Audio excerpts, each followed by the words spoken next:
Hey, welcome to The Explainer. If you're writing a story that involves scuba diving, this one's for you. We're going to give you a quick cheat sheet on all the essential terms and concepts so you can sound totally authentic to anyone who actually knows the underwater world. Okay, take a look at this sentence. To a non-diver, it probably seems perfectly fine, right? But to anyone with diving experience, this sentence is just riddled with mistakes. It's like a big flashing sign that the writer is, well, a little out of their depth. So, how'd you do? Did you spot the errors? Hey, don't worry if you didn't. That's exactly what we're here for. Let's break down the most common mistakes writers make, so your next underwater scene feels completely real. First up, let's talk about the absolute fundamentals. What divers are breathing and what happens to the human body under pressure. This is where some of the biggest and most frequent mistakes happen. The classic oxygen tank mistake. We see it in movies, we read it in books, and honestly, it's the #1 giveaway that a writer hasn't done their homework. So here's the reality. Divers breathe regular air from their cylinders. Yep, the same air we're all breathing right now. So why not pure oxygen? Well, because under pressure, even at fairly shallow depths, pure oxygen becomes toxic. It can cause seizures, and you could pass out, which is pretty much a life-threatening emergency when you're underwater. Breathing compressed air has other effects too. That 79% nitrogen in the air gets absorbed into the body's tissues when you're down deep. Now, if a diver comes up to the surface too quickly, that dissolved nitrogen can literally form bubbles inside their body. That's decompression sickness, which you've probably heard called the bends. And this is exactly why coming up from a dive is so carefully managed. To prevent the bends, divers have to ascend really slowly, giving that nitrogen time to safely work its way out of their bodies. They'll also do what's called a safety stop, just hanging out for a few minutes near the surface as an extra bit of insurance. And nitrogen has one more trick up its sleeve. At depth, it can cause a state called nitrogen narcosis, which messes with your judgment and your coordination. The deeper you go, the stronger the effect. It's often compared to feeling a bit drunk. And just like on land, making bad decisions while you're underwater can be incredibly dangerous. All right, so now that we've got some of the science down, let's look at the world of training and organizations in diving. This is another area where writers often get the details mixed up.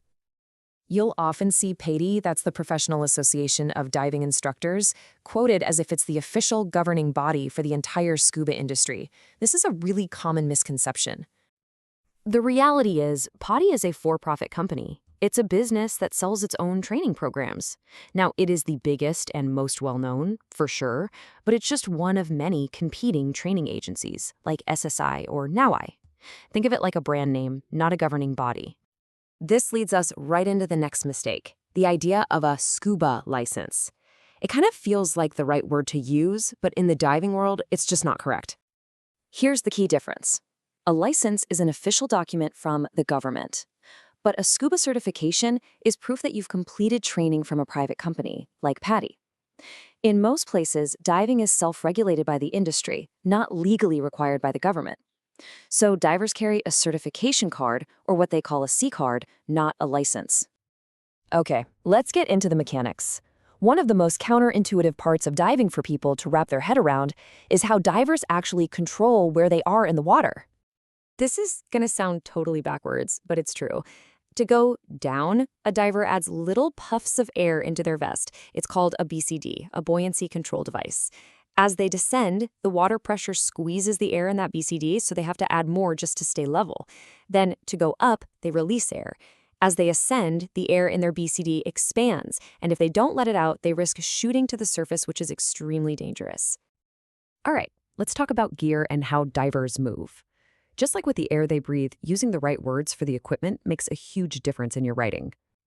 Divers wear a mask, not goggles, and the difference is critical. A mask covers the nose. This is so the diver can exhale a little air into the mask as they go down, which equalizes the pressure and prevents a painful thing called a mask squeeze. You just can't do that with goggles.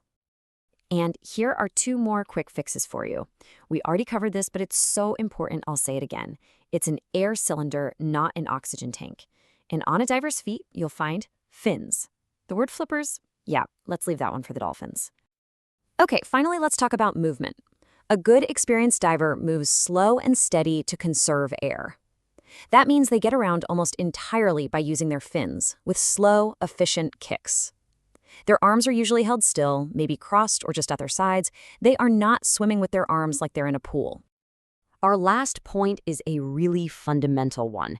It's all about correctly classifying what kind of thing scuba diving really is. So, if you look at the definition of a sport, what are the key elements? Physical exertion, and most importantly, competition.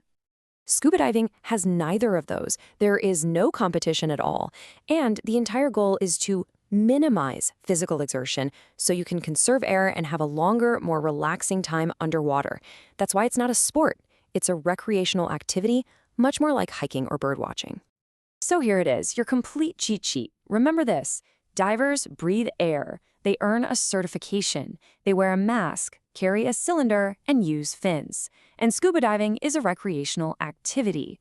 You get these simple details right, and your writing will be so much more credible. You know, getting the language right isn't just about being accurate. It's about showing respect for the world you're describing. It's the difference between being an outsider looking in and really inviting your reader into the incredible world that's just beneath the waves.